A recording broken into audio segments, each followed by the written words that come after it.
Revolution Radio proudly presents, live from the heart of the Blue Ridge, Roanoke, Virginia. It's the Just Bernard Show with host Bernard Alvarez.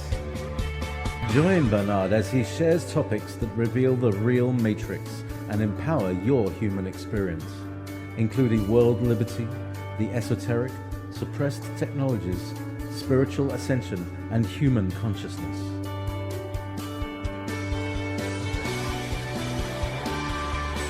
Humanity has awakened, and our time has come to realize our full potential.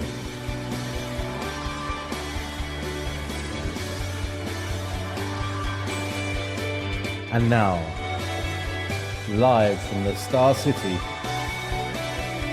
your host, Bernard Alvarez. For those of you that, well, most of you probably already know about Collective Evolution, whether it's on their Facebook page or the website, or the trilogy of the 3 documentaries, Collective Evolution. Joe was one of the founding members, and well, for me, he's the mastermind behind all of it, even though I know it's a collective, a collective work in progress. But they've been doing such wonderful work over the last, 6 years already, maybe more. And they've got some really great new stuff coming out, and Joe and I are going to be talking about that, as well as, what's it like, what's going on with the awakening. So without further ado, let me welcome my guest to the show, Joe Martino. Welcome, Joe. How are you today? I'm doing well. Thanks for having me on here. It was a surprise little show, but I'm happy to jump on and join you guys. I'm so glad you were able to do it. Thank you so much for doing this today. So how have you been, Joe? Been pretty good. We've been busy over here in Toronto, where we're kind of focused heavily on a new project which we just launched. But overall, I mean, even on a personal side, things have been pretty good. You know, I think 2016 was sort of an interesting year for a lot of people. I know we were just talking astrological stuff going on earlier in the show here you were mentioning, and I think that's been affecting people in some interesting ways over 2016, but it feels like there's a bit of a relax coming in the end of it, so it should be pretty exciting. Yeah, it's funny. Somebody was sharing a meme. I guess it was a meme or a video graphic. What do they call that? A GIF of 2016 so far, and it shows a guy. What was it? John Candy or one of the other guys rolling down a hill, and just nonstop. Can't control the rolling down the hill. But then he got up at the end. Yeah, that's kind of the same feeling I've been thinking about 2016. Yeah. There was another one too where this guy tries to slide down a slide and he just keeps falling off and bouncing around, and then he eventually lands in the pool. But yeah, there's been a number of those, and it just shows everybody's kind of feeling it. Yeah, that's kind of and it goes great with the name of your organization, the Collective Evolution that we're all going through. So actually, why don't you tell us a little bit about this new project that you're working on? I'm really excited, and I've been seeing that you guys launched a campaign, last week, I believe? Yeah, it's been, it'll be, I think 6 days ago, it'll be in 2 hours. It'll be 6 days. So, yeah, we basically launched a campaign, a crowdfunding campaign to help build support for what we're basically seeing as like an expansion to our work right now. We decided that looking at sort of everything that was going on out there, some of the stuff that we've been really experimenting with over the past year, that it was time to start creating more of a news network that would be a platform for a lot of the amazing people doing cool things out there with regards to consciousness, with regards to changing the world, bringing awareness about something, everything that kind of falls under what Collective Evolution does. And this news network would basically be something where, it's not afraid to go deep. It's not afraid to include consciousness, into the stories and into the world events that are happening. Let's make sense of what's going on, but bringing in all aspects of who we are as humans. Like in the news, we hear facts and stuff, but sometimes we're like, okay, it's great, but what about everything else that relates to me as a human being in this particular event? Once you start stripping out the political bias and the corporate agendas and all that sort of stuff going on in news, you start to have this like, well, what really is it, right? And so we're starting to redefine, in a sense, through this project, that's kind of our hope, asking the question, what is news? What do we need to know? How can we, bring information to people in a way that, gives them solutions, that gives them something to feel good about, to feel hopeful about with what's going on in the world, to help guide this collective evolution that we're going through. So you would see segments that talk with, experts in the field of consciousness or quantum physics, or who have different views on what's going on politically, as opposed to just hearing from people who might just say, oh, we're going to pick one side or the other. Well, we know that there's something not quite right with politics, and why continue to talk about it in the voice of, yeah, well, we got to just pick one candidate and that's it. Well, why not talk about it in the voice of, well, no, there's not something right going on here. Here's what's not going right, and let's have discussions about what we can actually do about changing this, right? As opposed to just saying the system's here, we have to just keep playing within it, so we just got to pick something, right? We don't believe that's the conversation it needs to have. So we kind of want to start bringing that sort of conversation to world events with thinkers that are doing that sort of thing, and that's kind of really what this is about, is bringing collective evolution to a world event, a current event. Type platform. I love it. I absolutely love it, and thank you for explaining it the way that you did, because it is very, very. It's so obviously missing in today's world of media, corporate media, and even alternative media. Because I noticed that even within alternative media, we see a lot of bias, whether it be left or right or center or whatnot. So the idea of bringing in, great thinkers, for lack of a better term, and conscious perspective to these types of political events or agendas or ideas is really something that we all really need. And I like everything that you said. I've got to tell you, I've seen other organizations try to do something similar, and it, like you said, it always ended up being biased, for lack of a better term.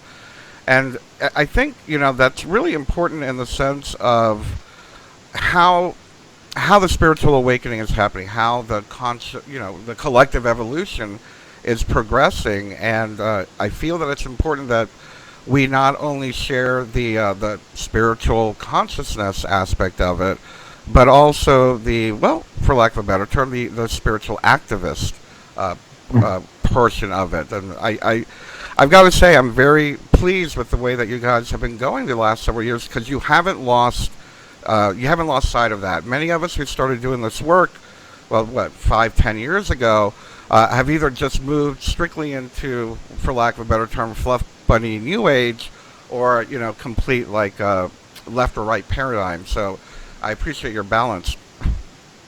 Yeah, thank you. And I mean, even with us, we had to do an honest reflection of okay, where we started 7.5 years ago now versus where we are today. It's do we feel like we're 100% in alignment with what we initially started out to do? I mean, minus the obvious growth, and you change, and you have to address what the audience wants, but are we bringing out that solid conscious message that we know we need to do and that we started on? And we'd realized yes, we're still putting it in everything we do, but we want to go deeper with it. We want to even bring it to the forefront more, and doing it in that same grounded way that I think is so important to do. And we only have to say the word grounded because of the fact that, like you were saying, there's people who have sort of taken this information or taken some of this stuff and sort of gone into the space of it's very vague. We don't really consciousness is talked about in this more I just airy-fairy type way. Mm-hmm. It's off in space. We don't really know. There's no practical value. It's the same repeating the stuff over and over again. But how does this actually apply to the world we're living in and the life we're living? And how can we actually collectively evolve through having this understanding and having this wisdom, right? And so it's about putting it into practice. And so for us, we made the decision that, we want to bring this stronger to the next level and really just push, because there's a lot of people who are open to that and who want that, so it's kind of what the approach is now, is just to kind of say, all right, let's take this to the next level. Right on. I think it's going to be awesome. You guys, I'm sure, I don't know if you have a goal date to start releasing anything. You have a rollout date or projection? Yeah, so what we decided to do was basically 1 year ago.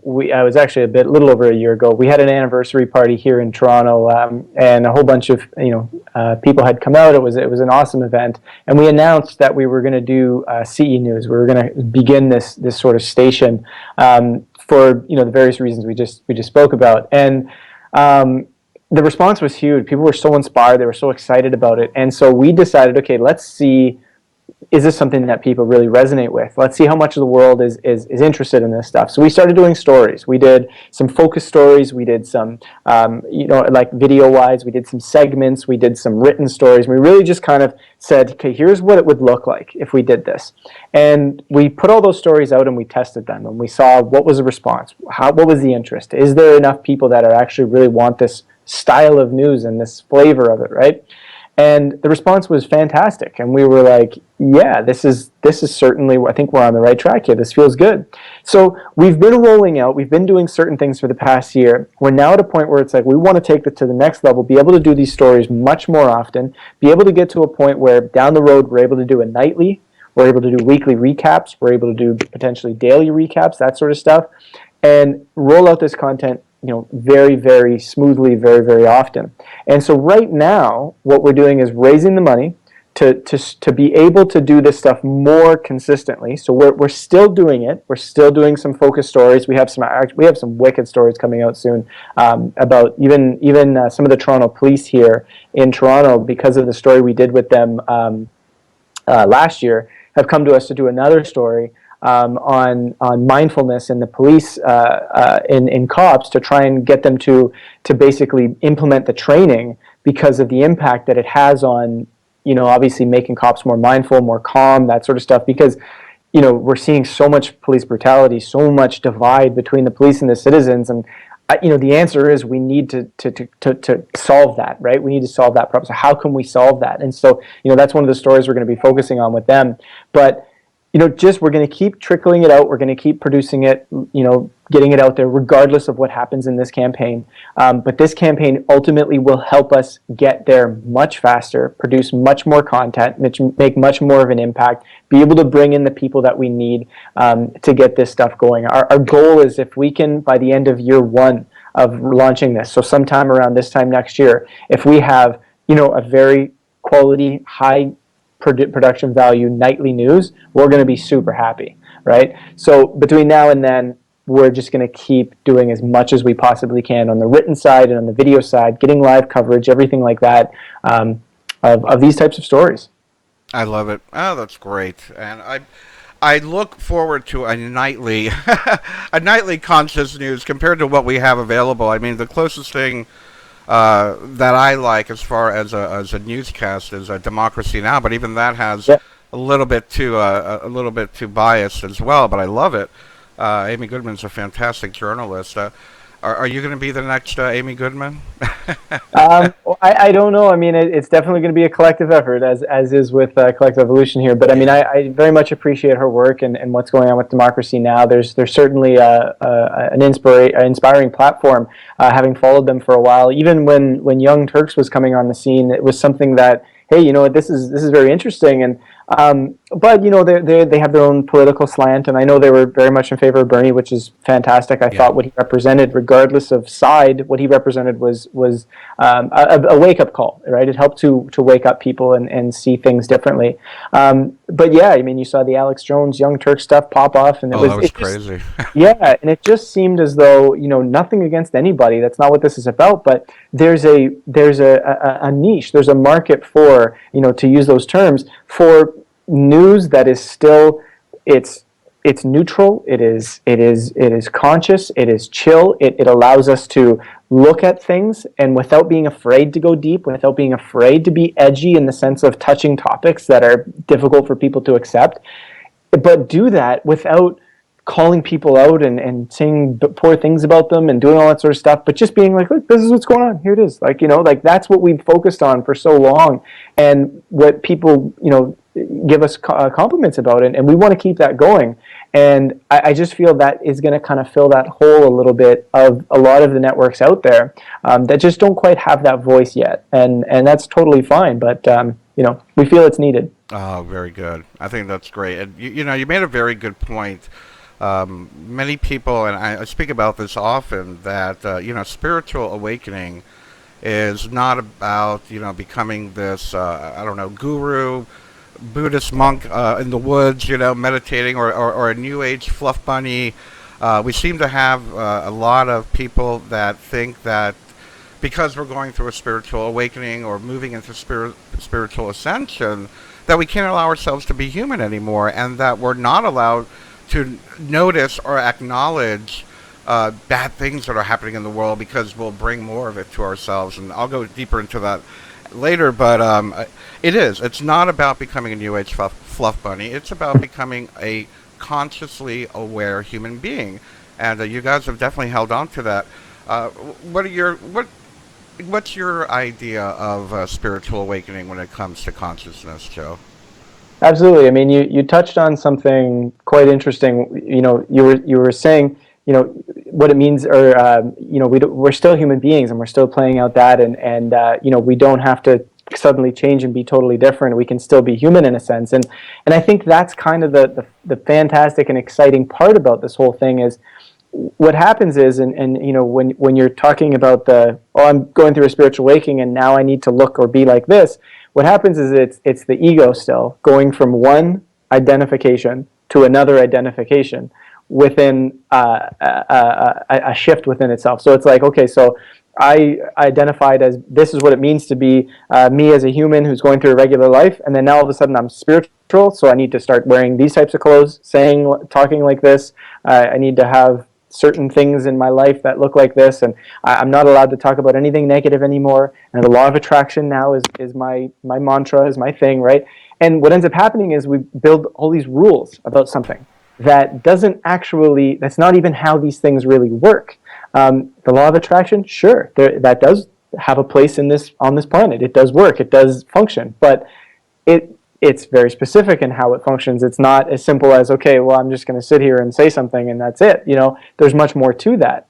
And so what it means to be a human on the planet is kind of what this collective evolution, to use the term, is all about. It's redefining, okay, well, what does it mean, right?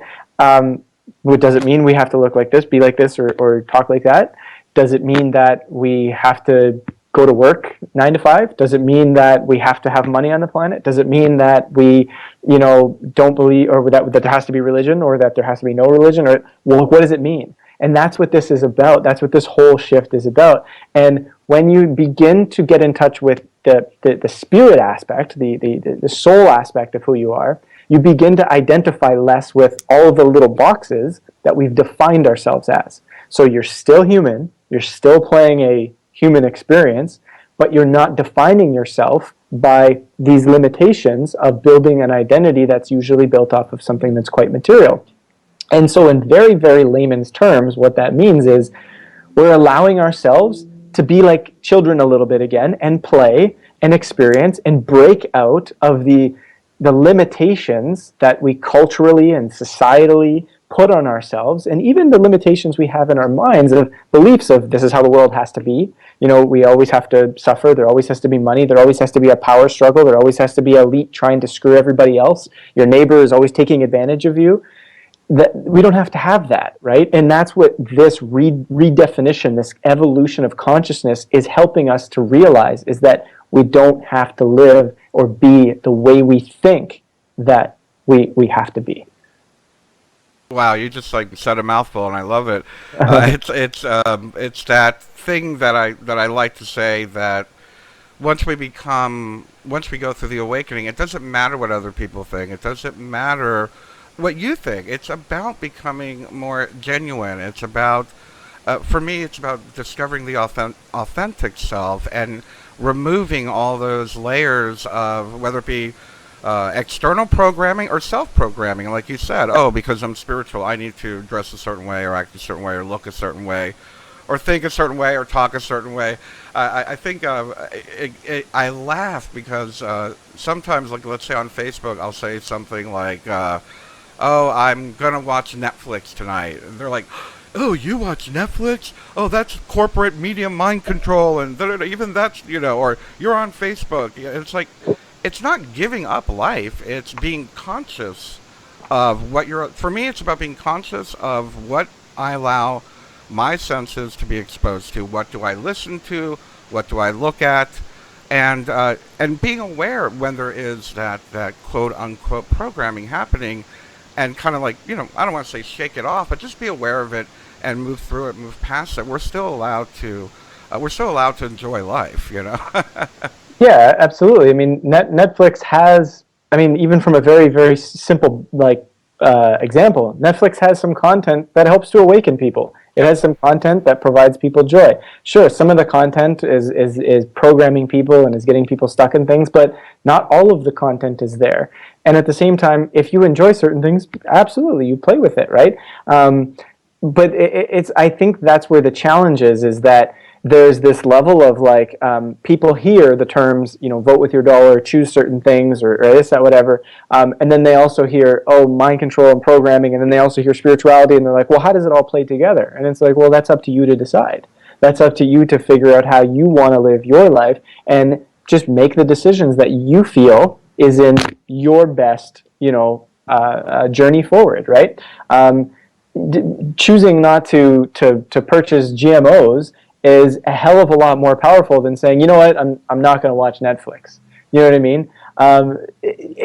There's certain things that we can make choices on, absolutely, that will help us move forward and help break down a lot of the systems and structures that are out there. But it's about choosing which ones resonate with you and moving towards those. Yeah, and that's a very, very important point that people. I think that in the beginning of the awakening process, we stumble around a lot, just trying to figure out what it all means, especially, when we realize, that the elites have been playing us and we've been programmed and we're being poisoned and et cetera, the fluoride, the chemtrails, et cetera.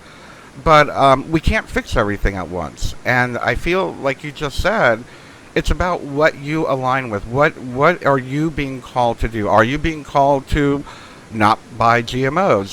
Does that align with your vibration? Are you someone who needs to be an activist to end the money system, so to speak? Mm-hmm. Are you being pulled to live off the grid? So I think it is about, like you said, what do you align with, and what calls you? And we have a commercial break. We'll be right back with Joe Martino.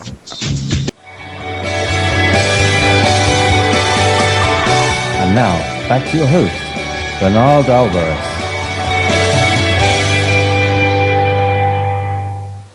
And welcome back to the Just Bernard Show here on Revolution Radio at freedomslips.com. We are speaking with Collective Evolution's Joe Martino today. Well, about the awakening, about our collective evolution. And Joe, I can't help but feel, and this is my observation, that a lot of the work that you do, for me, would fall under the category of activism. I know a lot of it is spiritual, but a lot of it has to do with activism. Is it fair to say that you feel like a spiritual activist sometimes? Absolutely, yeah. What nudged you in that direction besides, when we're having the consciousness, we were talking about the awakening, many of us just fall into that spirituality side and kind of just sit there. What nudged you out of that place and helped you to want to create change around the world? Well, it was not defining spirituality. That's kind of the the kind of the thing that happened to me about 7.5 years ago, 8 years ago, when a lot of this happened is realizing that living life is integrated with spirituality as much as it is with having a physical body, as much as it is with going to work or playing a sports game or whatever it might be. We're spiritual beings having an experience here, and by spiritual beings, it just really means energetic beings, right?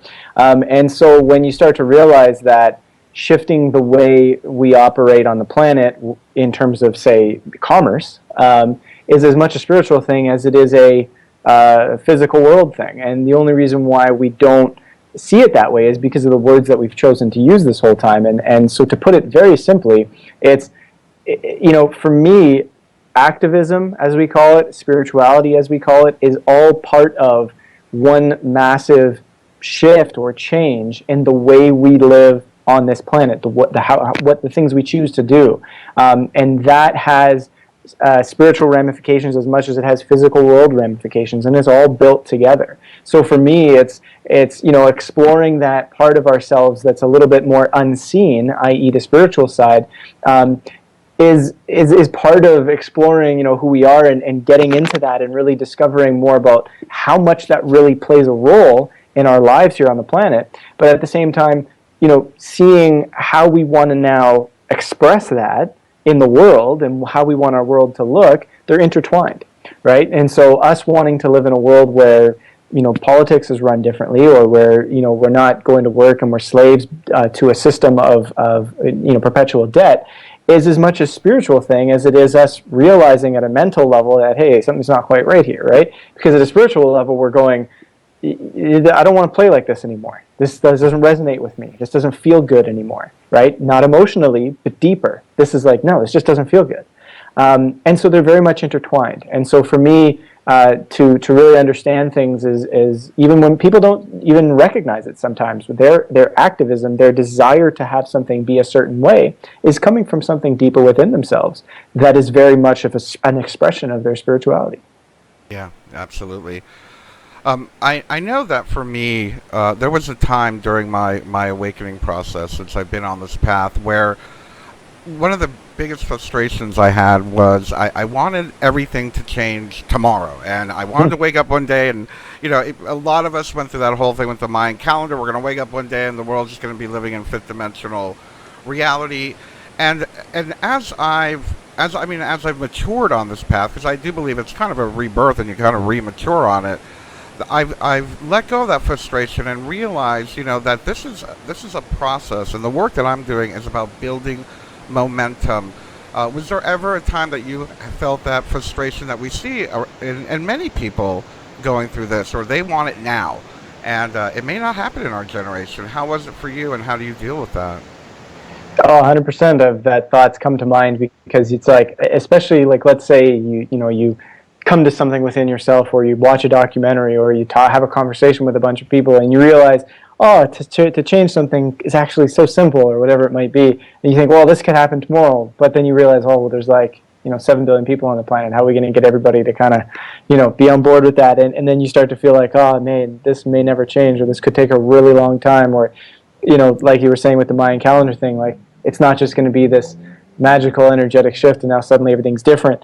So the frustration, I think, for me, if I relate to it in my own journey, is sometimes just feeling like things manifest slowly sometimes on the planet. As much as they're speeding up, and as much as some things are happening so fast, sometimes it feels like we want it to happen faster. And that's just our own levels of just finding that peace within what we're experiencing now, which is a very important part of the process.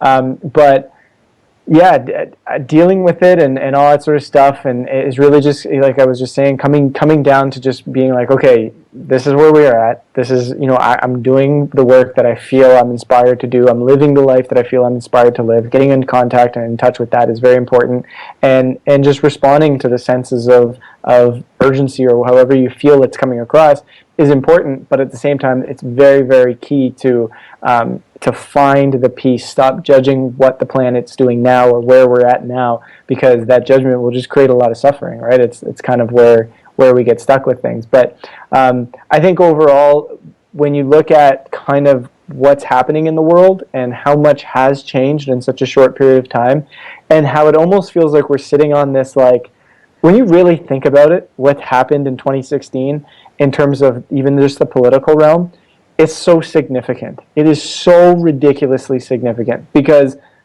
we're starting to see that not only are elections rigged, and not only was this something that alternative media talked about, but it was showing up in the mainstream. This is huge. This is massive. And even though maybe not everybody in the world agrees with that it's rigged, it is way more collectively understood now than it was last year. And the implications and significance of that shift is massive. And it's only going to get, even bigger. And if people started to hear things like, when you really look at it, when you look at the two candidates that are running for presidency in the United States, you begin to realize very, very quickly this entire system is a joke.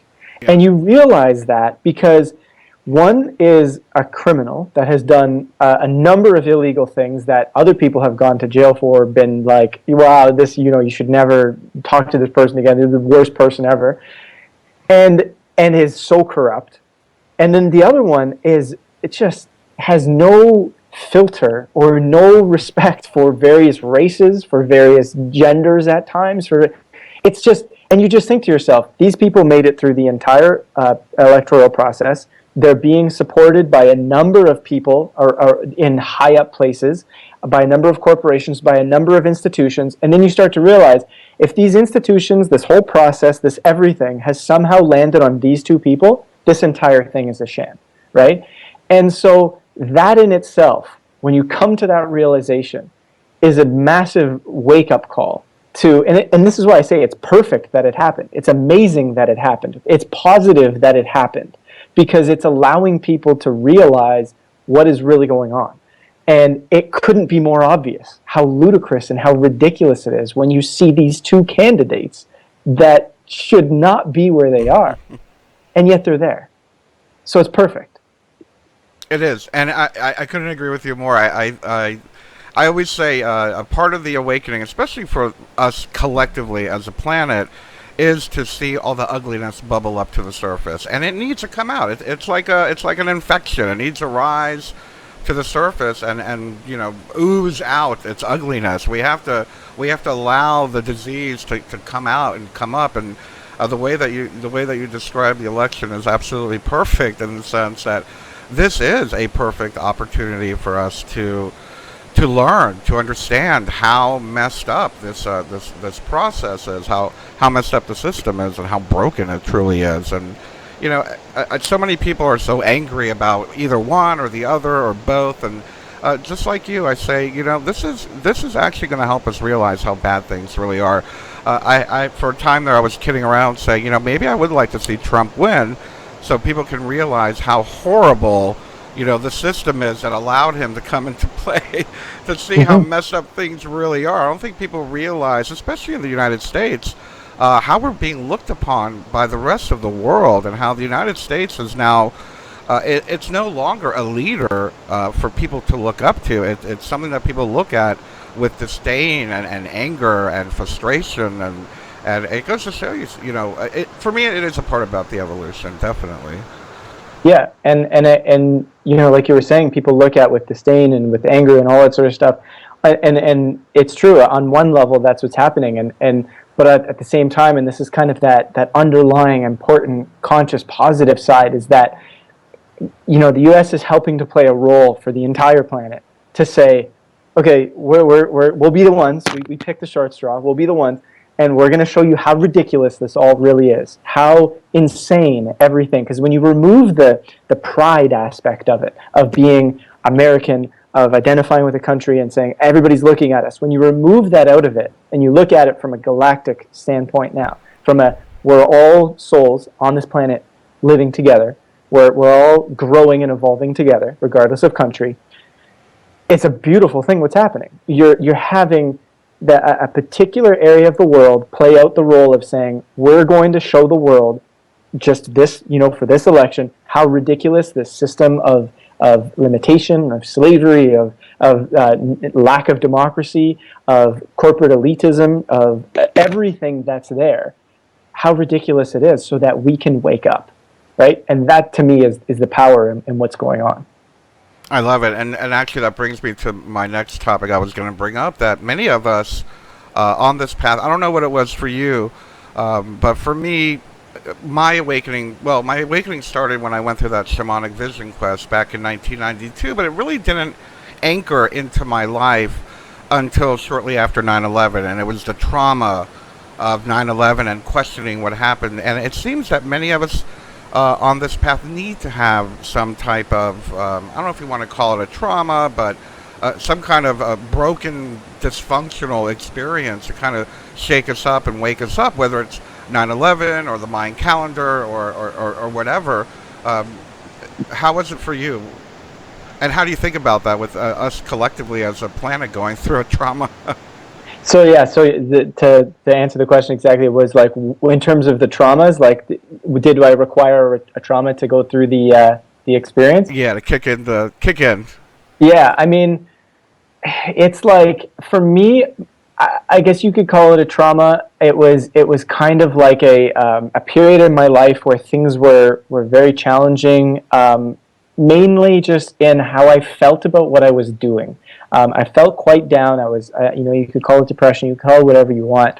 I felt quite down about the fact that I was in school and feeling as though this can't be it. That I've come out of high school. I'm gonna now go study marketing or business. Like I had all these different things that I was trying out in school, and it didn't feel fulfilling. And I knew that after that it was work and building a family, and there were so many amazing things that are intertwined in life, relationships and sports if you enjoy that, and what the traveling and vacation, but as a core of what I was doing and like what life would look like, something didn't feel right. It just and I didn't know what to do about it, and I didn't quite understand what that feeling was. So I felt really down about it, and it was in that I had to figure it out, because life stops you when you're anxious, when you have anxiety, and when you can't focus on anything, because that experience takes over your whole physical body and your mind, and life stops you. And in that process of life stopping you, the only choice you have is to deal with that anxiety and figure out why it's there. And so for me, it was coming to that understanding that something is telling me I need to shift my path. I need to shift what I'm doing. And so, in a sense, it was a bit of a trauma. It was a bit of something that it was definitely a wake up call. I think the world has gone through over the past 7, 8, 9, 10 years a number of different traumas or different intense experience, wake up calls, shaken. Someone grabs someone by the shoulder and you shake them. We've gone through a number of those, and people often say, does it need to get really bad before it gets better? Perhaps. I mean, it depends on how you define bad too, but perhaps, that's how it needs to get. I get excited personally when I see the way the elections are, because it's like, man, you can't be making this more obvious for everybody. This is great, whereas some people see it as the complete downfall of America, and they're entitled to that feeling and that opinion, right? It all depends on how we feel about it, but it's a matter of perspective and how you see it. And that's why I think it's so important that we do shows like this, do talks like this, share messages like this, have news stations like this, because it helps to bring, instead of people feeling down, disdain, anger, and lack of hope about where their country's headed, they now feel, oh, wait a minute, this is all part of a bigger process that's helping me realize we can actually make things better. Oh, beautiful, that's great. I feel hope. I feel inspired. I feel good, right? But people won't feel that unless they're invited or unless they're reminded that that is possibly something that is going on here. You know what I mean? So that's the language and the voice, I believe, that has to come out to give people that option to feel that way, think that way, realize that that's really what's happening. It reminds me of like an illness. You have to be able to see the illness. You have to be able to identify the illness before you can treat it. And what's happening politically is definitely an example of that. Yeah. What are some things that we can do as individuals to live more consciously and to help this process of collective evolution? Yeah, absolutely. I mean, step one in this modern world, which moves so quickly, is take a breath. Just take a second to just let your shoulders down, let the tension go, and just literally take a breath. Become present in a sense. And as much as to people that sounds, oh, that's hippie. That's like, I had to sit down and relax. Like, no, like it's called relaxing and saying, hey, yeah, I'm here. Okay, let me get back centered, right? And it's beautiful to see meditation becoming so popular within a lot of corporate and even government type structures where they're focusing on that. So that's something that's huge. Just take a breath, connect back to you, connect back to your physical body, to yourself, connect with the people around you, relationships, build that, right? Feel that again, right? Get out of here a little bit, back to here, just feel it. And when you start to do that, you start to pay attention more, you start to be more aware. When someone gets an illness, like you were just saying, they might be going through life, and you hear this all the time in transformation stories. I was going through life, I was working so hard, I was in corporate, I had this job, I had this, I had whatever, and then suddenly I got cancer. And when I got the cancer, I stopped and I reflected and I thought about everything. And I was like, oh, and then suddenly I decided what's important in life. And then I started focusing on that. Then my cancer went away and now I feel amazing. Okay, so how can we do that exact same process and becoming more consciously aware without necessarily needing the cancer? And it's realizing the crux, which is it makes people pay attention. It makes people reflect. It makes people stop and think about what they're doing. So that to me is a huge first step, is build awareness. That awareness comes from stopping, breathing, and paying attention. What's going on in my life? How do I feel about the main things that happen in my life? My job, my relationships, what's going on in the world, how I relate to it, all these sorts of things. And then choosing, as another step, what you start to pay attention to a little bit differently. So going back to what choices do we make in terms of stuff that we put into our consciousness? Pay attention to other sources of media as well. And when you want to learn about the world, don't just go to mainstream news. If you want to keep watching it, sure, go ahead. I mean, personally, I wouldn't recommend it, but if you want to, go ahead. But also add in some other sources. Get a different perspective. Get a different voice of what's actually happening. You'll see how that makes a dramatic difference in your overall feeling and your overall understanding of what's going on, right? These are practical perspectives. At the same time, take a look at your day, your diet, your exercise, right? When people say, oh, I've had like a bad, past week, I haven't been feeling good. If you took a sheet of paper and wrote down what you ate for the past 4 days, and whether you exercised and whether or not you meditated or went for a walk in the park or did it, and you find out that it's like, well, when you look at on a very practical level what you did in your day, of course you're not going to feel good. You ate really terrible food that may not have, and this isn't about, oh, you got to be vegan, vegetarian. This is about the choices of basic foods that people are eating. You look at it and it's like, well, I feel terrible. Of course you feel terrible. Look at what you're doing. Look what you're eating. Look what you're not doing, right? So again, going back to awareness, what does my actual day in life look like? What choices am I making? How can I create that to feel better? And people then go, okay, so you're mentioning all things that, I don't know, is that consciousness? Is that spiritual awakening? Is that how we change? Well, absolutely, because we're having a physical experience and all those things are part of our world. And when you stop, take a second and breathe, you start eating differently, you start adding in exercise and certain things to your life, taking a moment, you start to see things you never saw before. You start to notice things you never saw before.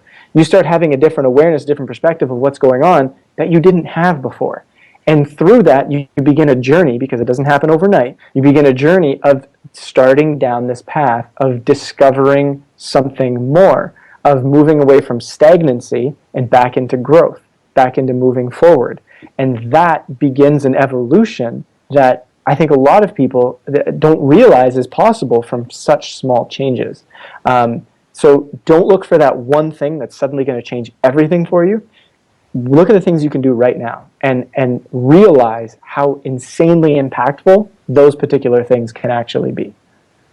Absolutely, and thank you for that, because it's true. Many people are looking for, well, we've been programmed, socially programmed to look for that quick fix. And for me, it is about the journey. And I look back at my life even 10, 20 years ago, and just the changes. And I'm not talking about just growing older, but the conscious changes that I made in my lifestyle, in my life, in my diet, and et cetera, et cetera. And when you look back, you're like, wow, who was that person? So it isn't overnight. It is, like you said, it is about the journey and just taking it one step at a time, or 1 hour at a time, whatever it is, one choice at a time. Mindfulness, comes to mind. With that being said, a lot of people, you mentioned meditation, and many people, like you said, either they think it's a hippie, airy-fairy, or they don't think that they can meditate.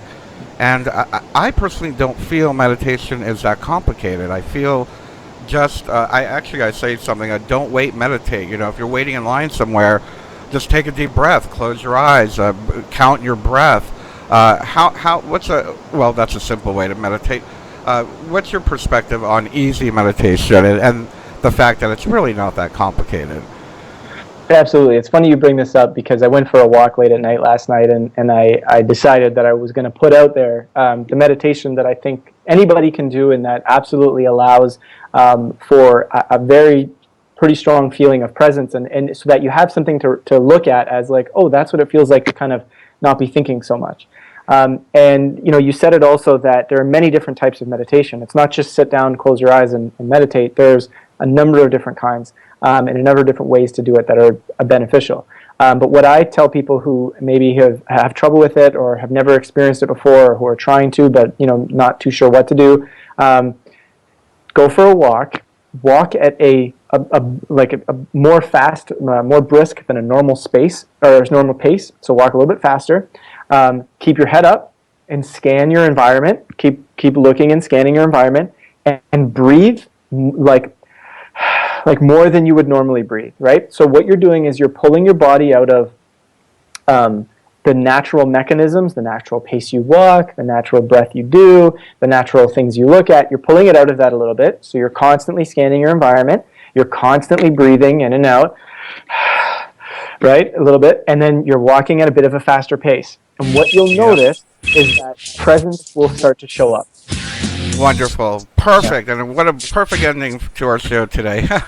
Thank you so much for joining us today, Joe. And what's the Collective Evolution website for everybody? Collective-evolution.com. And you can also check out our campaign at cenews.tv to help support what we're doing. Oh, that's great. Well, I really, really appreciate you coming and joining us today. Thank you very much. Thank you. Appreciated the opportunity.